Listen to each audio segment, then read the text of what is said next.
Welcome.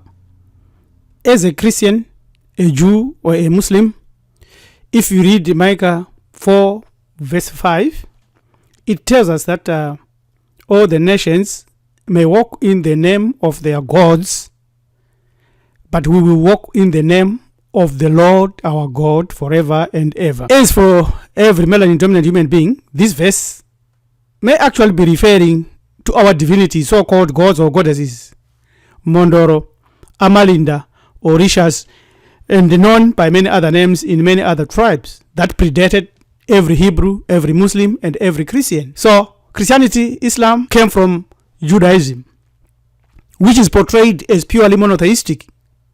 This is their claim. And they say they are the only ones that can connect us to the Creator, which is a huge lie, because they practice polytheism and they preach monotheism. We are going to prove it very shortly. This polytheism that they practice cannot be taken as an exception or an error that crept into their literature or into their practices, but on the contrary, it is there at the ancient. They have deceived billions thus far by championing monotheism, which they do not really know. Our title today that I want to tackle is Each Nation Has Its Own Gods. Now Africa has Jesus and Allah.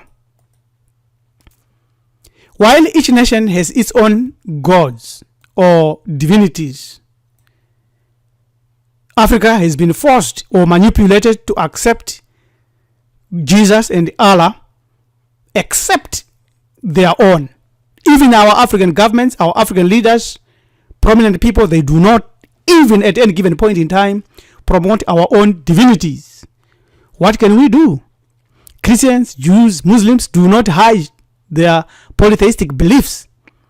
They do preach monotheism, but their culture and practices are replete with polytheistic habits. They are not an imageless religion. Most of their gods they worship and acknowledge as gods. They do not say they are gods, but they hide behind the names like archangels, angels, or demons. And they've got symbols and signs and logos.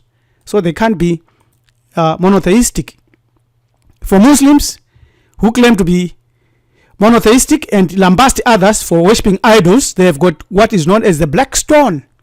They are not an imageless religion. They have got images and the symbols and the books and the holy places. So they can't be monotheistic.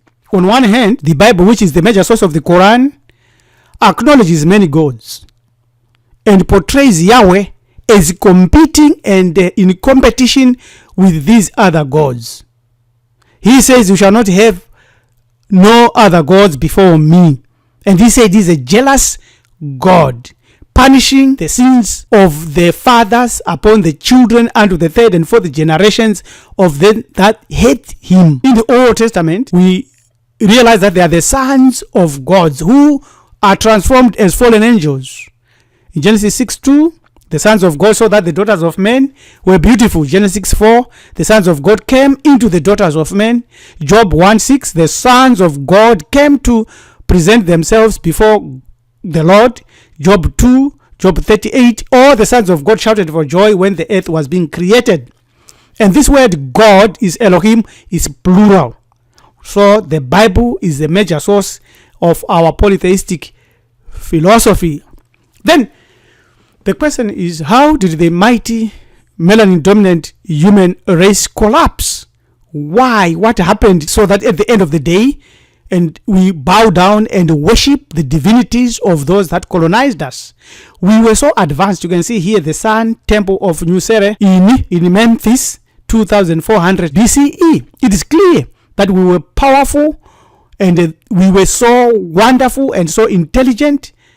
The only thing that points us to this intelligence and power is that at the time we were connected directly to our own gods, to our own divinities. And today, because of Christianity, Judaism, and Islam, we are a failed nation. So, what was the cause of our collapse? What happened to us? We know that central government of the old kingdom broke down as local and provincial officials became increasingly powerful, leading to civil war and squabbling. So it is very, very clear that we collapsed on our own. Economic problems, drought and famine weakened kingdom. We had a 200-year severe drought in that part of Africa, northeast and eastern part of Africa in 2200 BCE. There are and records that the flooding of the Nile ceased for almost 50 years. That drought.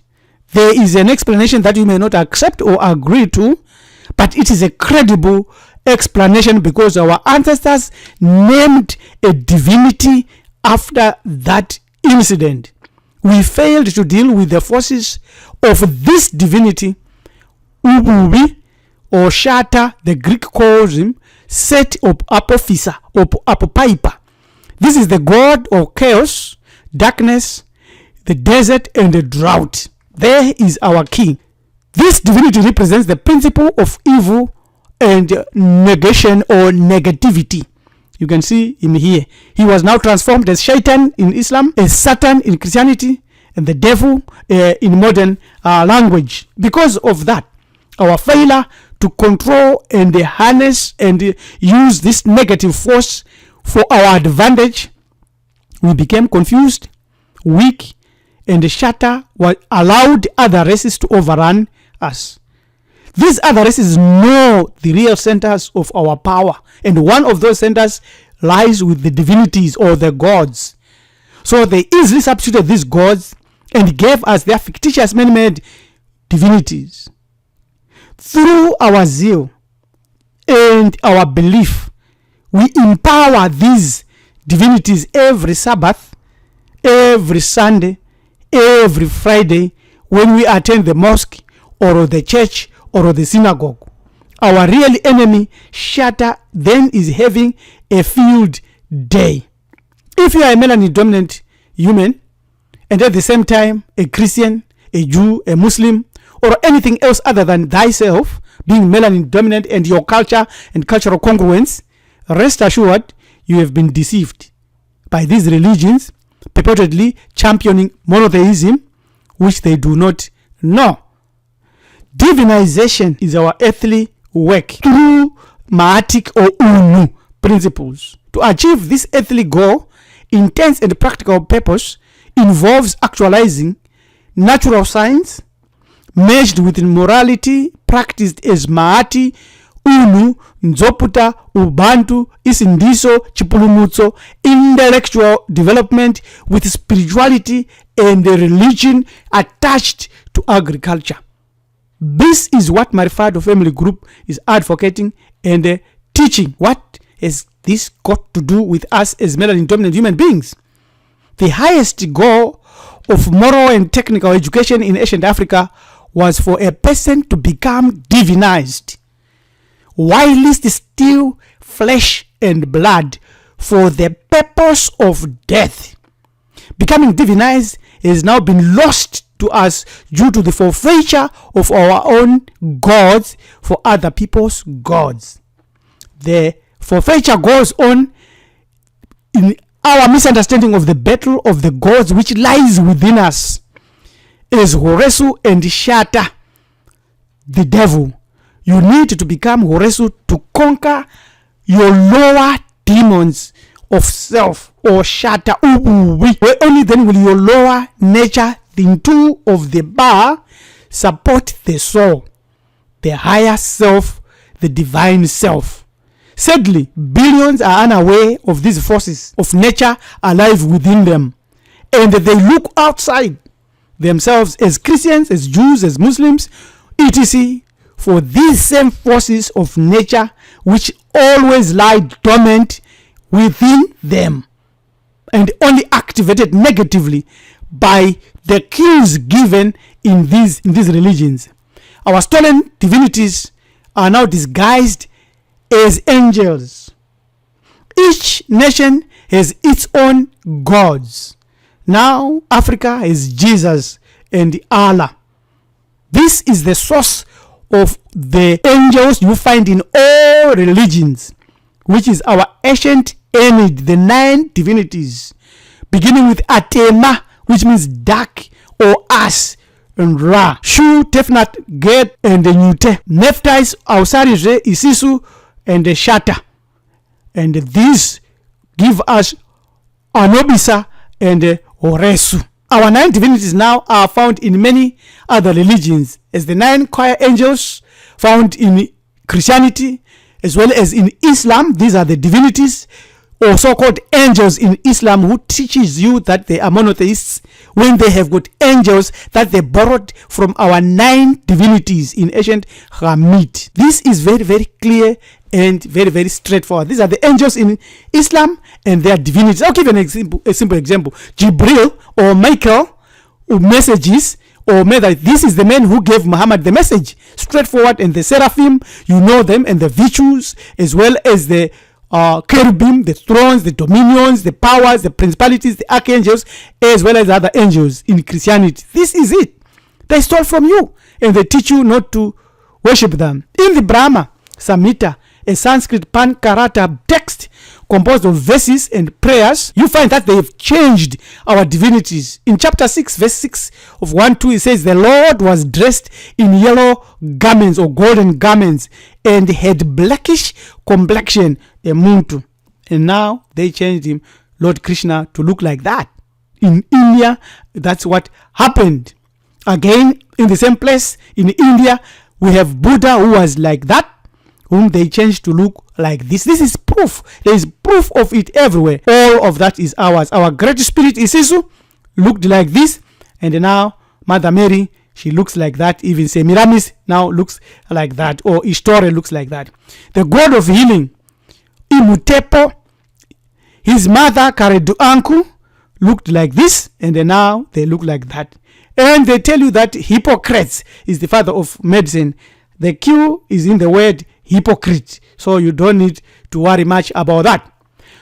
Here is how we can turn this around: by only assessing and going back to become melanin dominant human being and experiencing cultural congruence and interacting with the revered ancestors and divinities, and restoring Ubuntu Ma'at heritage as well as Afro salvation mysteries.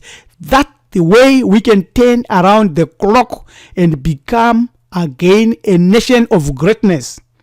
There really is only one African culture. This is very, very straightforward. This is the Ankh of life, Cushitic Imitic depiction of Ausari, the God self seated on the throne here and supported by his wife, which is family. And also here again the same thing in the Yoruba depiction of Obatala, the God self seated on the throne and is supported by his wife Yemoja and their children. This is very, very, very important to realize. As we ignore our own cultural divinities and deities and gods, and we are told not even to bow down to them, we know that others are using them. In Exodus 12:12, we are told that this God that has defeated us now actually started by defeating the divinities that we held inside us, not outside but inside us. For I'll pass through the land of Egypt this night, and will smite all the firstborn, us, and in the land of Egypt, both men and beast, and against all the gods of Egypt I execute judgment. I am the Lord. This has not been fulfilled because our divinities are still working for those that call upon them. If you don't call upon them because you have been defeated, they do not work. Your ignorance of self is the power of these oppressors.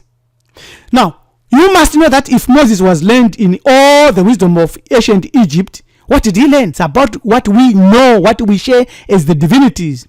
Others tell you not to do it. Islamic practice of Salat, 5 daily prayers, was stolen from a concept of 5 daily meditations practiced throughout Africa thousands of years before Islam became a figment in any Arabic mind. This is it. Straightforward. No two ways about that. Now, living under Ubuntu or Bantu salvation culture is a life worthy striving for, so that attaining ancestorhood and its extralogical gain is assured. This will eject you out of the reincarnation cycle or rebirth logjam. You must have practical knowledge based on rejecting these other divinities, because it's you who is empowering them. Remember, each nation has its own gods. Now Africa has Jesus and Allah. These are not yours. Yours are, praise be unto thee, O Ra, thou exalted power, who dost enter into the habitations of the Amenti. Behold, thy body is a tomb, or Atema. Atema means melanin dominant human beings. Praise be unto thee, O Ra, thou exalted power, who dost enter into the hidden palace of Anobisa. Behold, thy body is Kupela, Tina, us. Right? That's very, very straightforward. For melanin dominant humans, it's Ubuntu, Bantu, Ma'ati, which is our salvation in action. To learn more, send us an email on john@marifado.com. Subscribe to our channel, Hamiti Hebrew Ethics. It's time to spew out these other gods and embrace yours. And remember, when they say the saints or someone is made a saint, it is Indlozi, Midzimu, or Mashabi. These people copied us, toe to toe, hair to hair, and they turned everything around to practice and teaches you to stop practicing what gives you power. I've experienced it. Everyone has experienced it. Who turns back to these divinities? Till we meet again, Edupe Siyabonga, Tatenda, thank you, Enkos, Asante Sana.